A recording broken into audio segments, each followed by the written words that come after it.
¿Qué tal, suscriptores? Bienvenidos a este primer programa del año.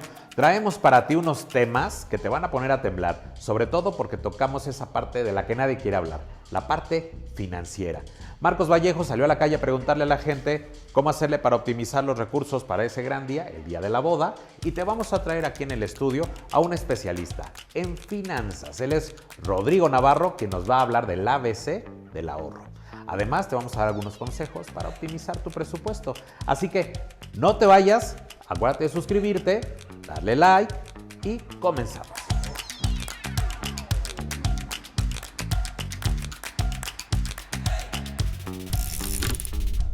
Salimos a la calle a preguntarle a las personas un tema muy interesante. ¿Cuánto tardaron en ahorrar para su boda? Si tuvieron que empeñar algo, si tuvieron que vender algunas cosas, y esto fue lo que nos contestaron, así que vamos a ver la cápsula. En mi época, todavía se usaba que la novia pagaba la mayoría de las cosas. Entonces, en realidad, creo que fue nada más la iglesia la que pagó mi marido. Mi suegra dijo, yo pago los vinos, pero pues el resto fue pagado por mí. Claro que yo ya me dedicaba a algo de bodas y entonces muchas cosas me las patrocinaron, siendo muy honesta. Entonces, ¿cuánto tiempo? Realmente fue como de enero a mayo, que nos dio tiempo de juntar. Pero uno de los puntos muy curiosos de mi boda es que yo no quería fiesta. Después de dedicarme ya en ese momento 6 años a bodas, la única condición que le puse a mi marido era que no quería fiesta. El costo aproximado de esta boda en 2019 fue alrededor de $500,000 pesos. Y como parte de las cosas que se tuvieron que realizar para poder mantener el ahorro y poder lograr el evento, fue principalmente quitar aquellos gastos, como son conocidos comúnmente, los gastos hormiga, que en el día a día realmente no representan, pero al final del mes o al final del periodo en el cual nosotros decidimos tener un cierto monto ahorrado, pues estos montos ya son significativos, ¿no? Entonces, principalmente fue una de las acciones a realizar. Adicionalmente, pues, se tuvo que priorizar aquellos gastos que fueran realmente indispensables en el día a día para el consumo básico y no aquellos consumos que se podrían considerar como consumos de lujo. Y algo también muy importante es que al priorizar el tener que cubrir el gasto de una boda, es tomar en cuenta que se tiene un costo de oportunidad sobre esos recursos, ¿no? Que este costo de oportunidad podría ser como a lo mejor comprarte un carro o invertir este dinero en algún negocio, simplemente poder empezar a constituir una hipoteca. Entonces es muy importante tener en cuenta este costo de oportunidad una vez que se va a decidir tener este gasto, y empezar a recortar todos aquellos gastos en el día a día que al final representan un monto importante y que pueden hacer la diferencia para poder cubrir los costos de una boda. Mi esposo y yo decidimos destinar el 20% de nuestro ingreso quincenal, y decidimos también meter a nuestra cuenta de ahorro todos aquellos ingresos extras que llegamos a tener. Esto fue en un proceso de aproximadamente 1 año y medio, que fue el tiempo que nosotros hemos destinado para nuestra boda. Este tipo de ahorros, la verdad, nos llegó a tener ciertas limitaciones, como fueron viajes, como fueron salidas, pero pues valió la pena porque llegamos al objetivo y la verdad fue un proceso muy, muy, muy bonito. Cuando nos casamos mi pareja y yo, entre los dos pagamos la boda. Él me dio una parte y la parte que yo tenía la tomé de un finiquito que tenía. Si no hubiera sido así, yo creo que nos hubiera tomado año y medio en ahorrar para pagar la boda que tuvimos. ¿Qué tal les pareció todo esto? Muy interesante, ¿no? Todo lo que tiene que hacer la gente para este gran día. Pero no se preocupen, es por eso que está con nosotros el día de hoy un especialista que nos hablará de todo este tema para que tengan un panorama más amplio de todo lo que implica. Bueno, pues justamente hoy tocamos un tema que puede ser medio sensible para algunos y para otros, sobre todo los que son más racionales al momento de decidir casarse, les puede llegar a interesar. Ya tomaste la decisión de contraer matrimonio, ya diste ese gran pasote, ¿no? Eso está padrísimo. Y lo primero que hacemos es irnos al tema de la planificación, empezar a buscar proveeduría. Espérate tantito. Necesitamos una planeación financiera. Y para eso te trajimos a un especialista, Rodrigo Navarro, que está aquí, especialista en finanzas, que te va a decir exactamente, antes de cualquier otra cosa, el paso a paso para tener una buena estructura financiera y sobre todo determinar si ya estás listo o no realmente. Rodrigo, bienvenido. Gracias por estar aquí. No, al contrario, muchísimas gracias por la invitación. Es todo un honor aquí poder compartir un poco de unos temas muy importantes que a veces descuidamos, ¿no? Entiendo el valor de tomar la decisión y que llegue trae un gran contexto del amor. Sin embargo, la parte financiera es fundamental. ¿Por qué fundamental? Porque la decisión que estás tomando es la decisión más importante de tu vida. Velo de esta manera y permíteme mencionarlo como si fuera un negocio. La decisión de juntarte ya en pareja y de tomar la decisión es de por vida. Es el mejor negocio de tu vida. Entonces, ¿qué decisión tomas cuando haces un negocio, cuando te asocias con alguien? Revisa tu situación financiera. Y no estés pensando decir, bueno, de mi pareja voy a revisar su situación financiera. Es desde lo particular, desde verte en el fondo a ti cómo te comportas, ¿no? La situación financiera, si bien la de tu pareja es importante, tú también tienes que evaluar si tú tienes una situación financiera adecuada para casarte y vas a ser un buen socio durante toda la vida. ¿A qué me refiero? ¿A qué me refiero? Por ejemplo, tienes que platicar sinceramente con la pareja, con tu pareja de los hábitos que tienes, ¿no? Hablar de dinero. Si tú vas a llegar con una relación y tú te vas a guardar cosas, tú no estás siendo muy claro en la relación. Y tienes que hablar claramente de las finanzas. ¿Qué tienes? ¿Qué debes? Eso es fundamental. Es muy diferente llegar a una sorpresa. Imagínate, tú tienes planes de vida. Te lo voy a contextualizar en un ejemplo. ¿Qué tienes en la ilusión? Evidentemente, cuando te casas, quieres tener una casa, quieres viajar, te vas a ver viejo. Pero tú eres una persona ahorradora y tu pareja es todo lo contrario.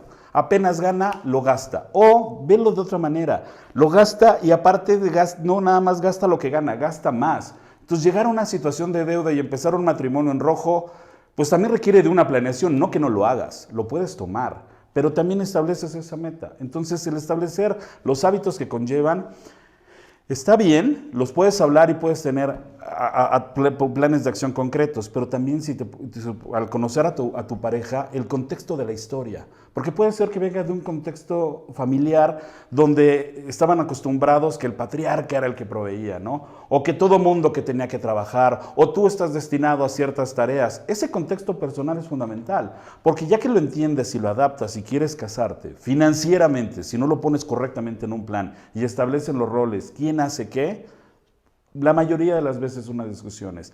Te lo pongo así, el día de tu boda va a llegar, pero si traes esos problemas o unas situaciones no claras y no habladas, en el matrimonio, el segunda causa, y en algunos países es el primero, la causa de divorcio y separación, es económica. Entonces, es algo fundamental que no puedes llegar, ¿no? Y fíjate, Rodrigo, perdón que te interrumpa, pero justamente a veces por creencias, por incluso tradiciones, pues la familia de la novia, el papá paga la boda y demás, y muchas veces las parejas se confían a eso.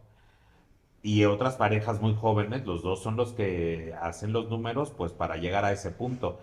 Y algo que acabas de mencionar, que sí hacen bastante ruido, sobre todo yo creo que para todos los que están viéndonos, mencionaste algo maravilloso, esto es un negocio, ¿no?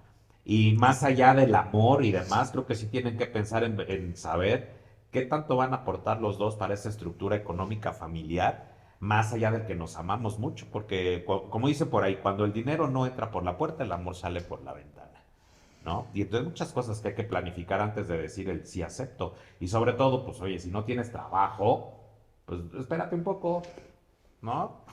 Claro, es fundamental lo que acabas de decir. Y mira, aquí, y algo clave que muchas veces en esta sociedad, en este negocio de por vida, y déjame acotarlo a esa palabra, Muchas veces cuando tú haces un negocio, a veces tú tienes la habilidad y tú pones el talento, ¿no? Y en tu socio tienes un socio capitalista. ¿Por qué te lo hago mención?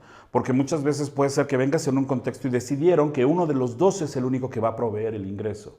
Sin embargo, la otra persona pone de alguna manera, podría ser la administración. Entonces, no necesariamente. Sí hay que ver, y ahí es fundamental establecer en ese tipo de relaciones financieras y del día a día, establecer exactamente las tareas que cada quien va a llevar, establecer cómo se van a manejar los presupuestos, porque tú tienes un buen punto muy grande que cometemos muchas veces, que traemos ya cargando, que es el contexto familiar, el contexto de la presión social, el contexto de esa manera.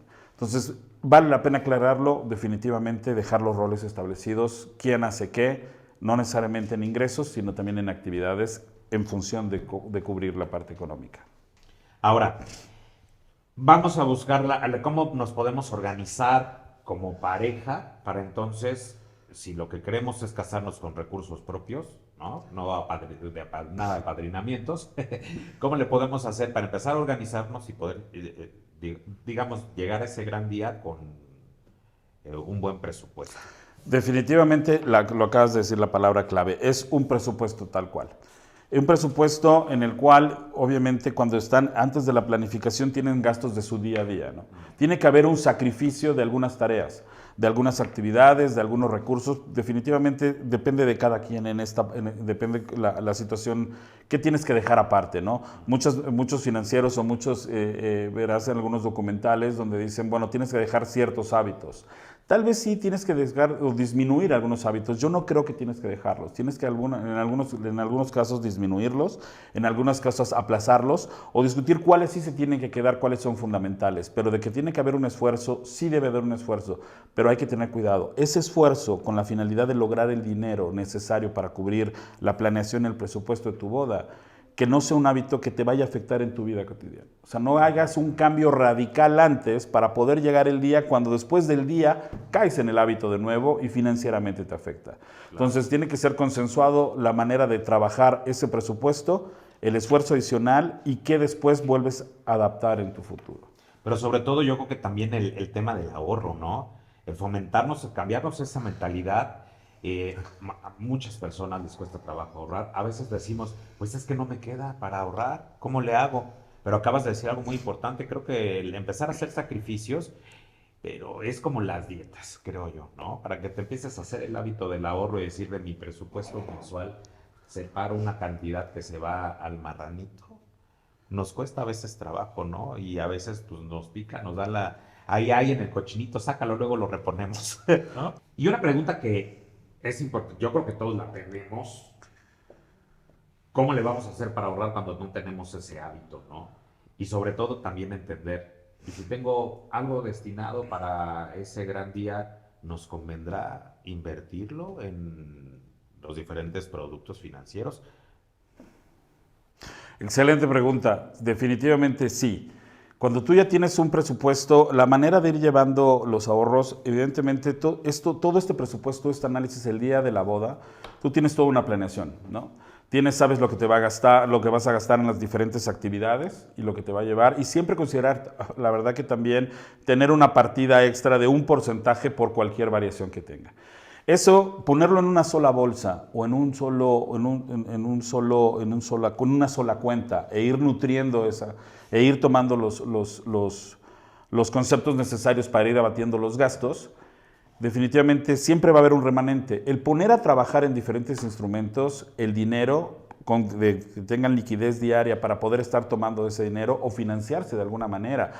Tú puedes optimizar ese presupuesto y ganarle un interés, el plazo que lleve tu boda. Así tú empiezas a planear y poner un 10% en el primer trimestre, luego un 30%, irlo subiendo. Cuando vayas haciendo los gastos, vas financiándolos de alguna manera para pagarlo. ¿A qué me refiero? Que cuando tengas que liquidar realmente la deuda, tomes de esas inversiones diarias e ir poniendo. Definitivamente existen muchos instrumentos financieros para poder hacer eso, para lograr esa meta, ¿no? Y una vez que ya la logras y ya tienes esa metodología, qué mejor continuarla cuando ya estás casado. Definitivamente continuarla. La base de un presupuesto en una relación de pareja es fundamental. Independientemente, mira, hay muchas metodologías y tú lo vas a ver en esta parte. Hay matrimonios que los dos tienen ingreso. Hay matrimonios donde uno gana más, hay matrimonios donde ganan igual. O hay matrimonios donde una persona es la que ejerce nada más el ingreso, ¿no? Entonces tienen que ver exactamente el fundamento de esto. Pero ¿qué les afectaría? El fundamento de esto es, si manejamos una sola cuenta, al final de esto, cada quien puede tener su cuenta independiente, si es el caso de los dos ingresos, o puede haber una sola cuenta. La idea es, si tú estableces un presupuesto y primero establece los gastos fijos, ¿cuáles son los gastos fijos? Y de esa cuenta es la que paga todo, ¿ok? Después tienes los gastos variables. Los gastos variables podrías optar de acuerdo a la etapa de tu familia. Estos gastos variables de acuerdo a la etapa, por ejemplo, algunos placeres, algunas vacaciones, porque también el dinero lo debes de usar. Pero siempre destinar un dinero para otras metas. ¿A qué me refiero con otras metas? Todas familias, todas las personas, evidentemente depende del ciclo de familia, van a tener diferentes etapas. La primera etapa, obviamente, de las primeras de matrimonio, es juntar dinero para establecer, pues posiblemente sus activos, de algunas planeaciones, pero tus metas que establezcas que sean acorde a la capacidad económica. Evidentemente, cuando estás de novio, cuando estás de pareja y antes de casarte, tienes mucha ilusión de casas, viajes y ser millonario y ser viejito y retirarte en una isla y hacer todo, ¿no? Sin embargo, para llegar a ese punto tienes que ir haciendo varias etapas. Dentro de esto, si tú tienes una cuenta común, ¿okay?, donde van yendo los fondos, de los fondos pueden venir de diferente índole, puede venir de una sola persona, y si vienen de dos personas y ganan de manera diferente, pues ganan una proporción. No necesariamente si una persona pone 50,000 pesos, el otro tiene que poner 50,000. Posiblemente una persona gana 100,000 y otra gana 50. Si van a poner el 50%, pues la persona de 50 va a poner 25,000 pesos y la persona de 100 va a poner 50,000. Ahí están poniendo el mismo esfuerzo. ¿Por qué? Porque al final esos recursos se van a establecer durante la parte fija y las partes variables. Algo fundamental que normalmente cometen, y créeme que el valor de hacerlo desde edad temprana, es en los ahorros que hacen es planear también fondos para diferentes situaciones. ¿Qué situaciones? Muchas familias crecen en hijos. No todos, pero crecen en hijos. Eso va a incluir ciertos gastos. ¿Qué crees? Todos estamos susceptibles a enfermarnos. Haber un fondo para poder cubrir esas eventualidades, ¿no? Que todos estamos susceptibles a enfermarnos. Para eso existen diferentes productos. Para eso existe que no tienes que esperarte que yo llegue a la universidad para sacar todo el fondo. Desde muy pequeño, la etapa de tu matrimonio, puedes ir haciendo fondos para eso. Y una que todo mundo deja, y sobre todo en muchos, en especial México y las nuevas, bueno, hace varias generaciones que está la ley, no hay una protección realmente para retirarse. ¿Y qué crees? Todos nos vamos a hacer viejitos. Justo, acabas de decir algo bien importante y yéndonos como en ese orden, después del matrimonio, ¿qué viene, no? Y lo acabas de mencionar muy bien, bueno, de toda esta planificación para los hijos, las eventualidades, hasta llegar a ese punto de, ¿y qué va a pasar después? Cuando ya el cuerpo no me da, cuando ya no puedo trabajar de la misma manera, casi es algo que lo vemos tan lejano cuando somos muy jóvenes, y que luego me encargo de eso, ¿no? El tema del retiro ahorita ni siquiera lo vislumbro, porque a lo mejor en este momento estoy tan joven que no tengo ni trabajo, ¿no? Pero acabas de decir algo importante, y aquí hay algo que mencionar: disciplina. Porque si no somos disciplinados, si no tenemos esa estructura y esa mentalidad de planificar nuestra vida, entonces no empezamos a crear ese hábito. Y eso que acabas de mencionar, contemplar que la vida no la tenemos comprada, menos la salud y mucho menos el saber qué va a pasar con nuestra vejez. ¿Cómo le podemos cambiar el chip a esas personas que están ahí atrás, que todavía piensan que de aquí, en lo que pienso en el retiro, todavía me falta? Fíjate, esto es clave lo que acabas de decir en ese aspecto. El hábito, la palabra hábito, suena muy fácil, es muy complicada. Definitivamente sí es complicado, pero tú puedes ir haciéndolo de manera, si lo tienes establecido en un presupuesto como tarea y tú sabes que vas a necesitar dinero, en tu presupuesto, cuando hagas el hábito, lo puedes adaptar muy fácil en tu presupuesto, porque vas a cubrir los gastos fijos, vas a cubrir los gastos variables. Y el dinero que sobre debe de ir directamente al ahorro. Ese ahorro debes de tener un porcentaje de cuánto de ese ahorro, sea la cantidad que sea en un inicio, no importa, debe de ir dirigida una parte a la parte de retiro, a educación, a viajes, porque no todos los meses haces actividades. Y ese dinero es intocable, a menos que tuvieras una contingencia grande, que también podrías determinar un fondo dentro del ahorro, dentro de ese porcentaje que te hace falta para contingencias. Y es para eso, y mes a mes irlo creciendo, y en esa cuenta, y ponerlo a trabajar para que gane intereses. Para ahorro existen infinidad de productos, para médicos existen infinidad de productos, y para la parte contingente, pues tenerlo en un fondo que lo puedas tener líquido ganando intereses, existen infinidad de productos. Y tú te acabas de decir, el hábito de postergar las actividades, el decir, estoy joven, no me va a pasar nada. Uy, para que yo esté viejito me faltan muchos años. ¿Qué crees? Puede ser el día de mañana.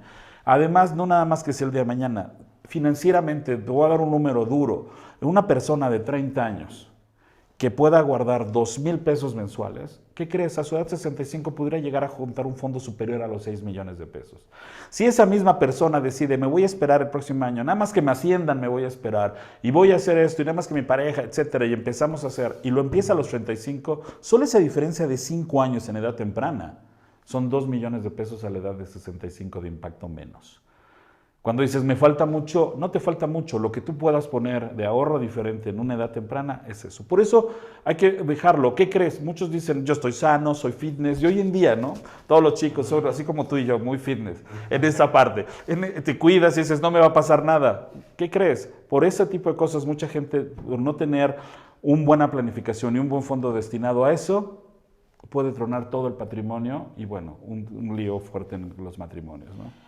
Pues vaya que este tema también da para muchísimo. Muchísimo. Más. Sobre todo cuando de pronto haces las cuentas y dices, pues hago los gastos fijos, los variables y ya no me quedó nada para ahorrar, ¿no? Eso quiere decir que a lo mejor lo estamos haciendo mal.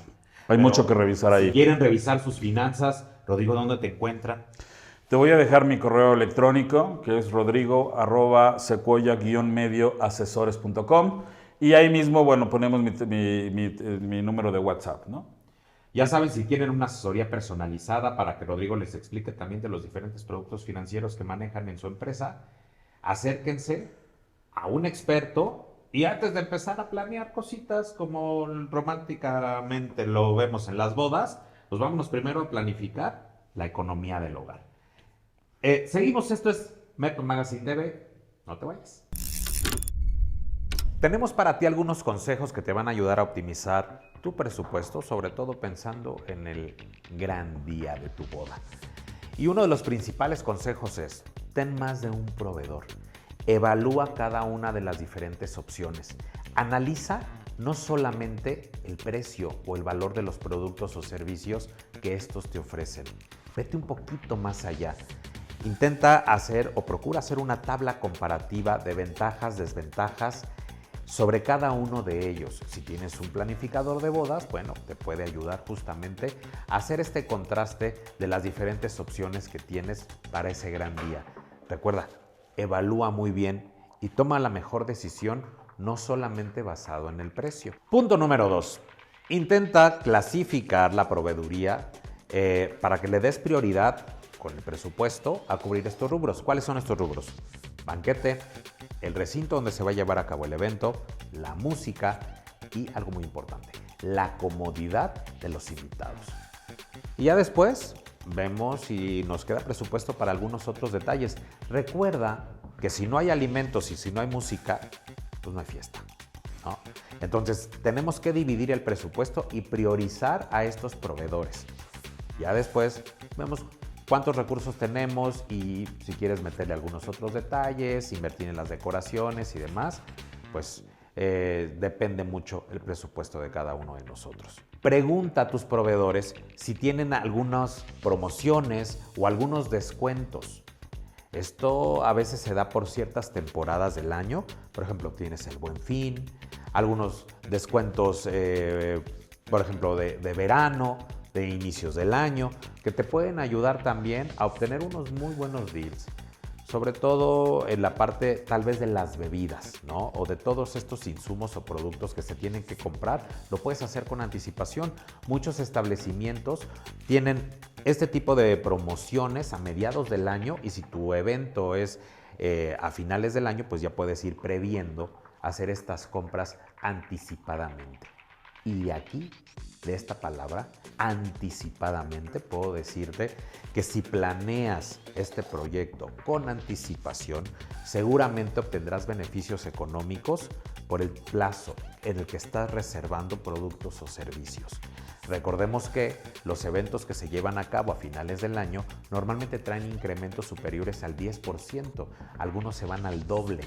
Esto puede hacer que si contratas a finales del año, pues lo que vas a invertir en el mismo producto o servicio contratado desde antes se vaya a, pues sea simplemente más costoso.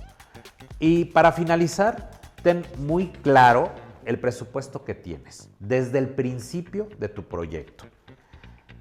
Procura que si ya planificaste un evento basado en un presupuesto, no hagas modificaciones hacia abajo.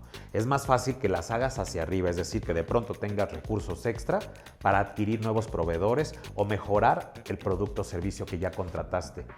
Pero comenzar con un presupuesto y de pronto a mediados o en medio de la planificación disminuir el presupuesto, híjole, te vas a ver muy mal.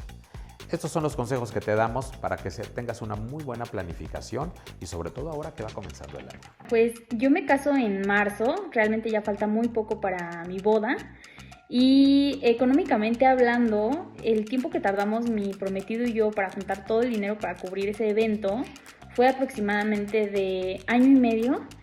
Y lo que a nosotros nos sirvió bastante fue que desde el principio sabíamos que había un tope en nuestro presupuesto, es decir, nosotros fijamos una cantidad de la cual no nos queríamos pasar y fijamos esa cantidad como el tope máximo de lo que nos queríamos gastar. Entonces hicimos un plan de ahorro y pusimos un aprox de 1 año y medio, 2 años, vimos una fecha en la que más o menos nos gustaría casarnos.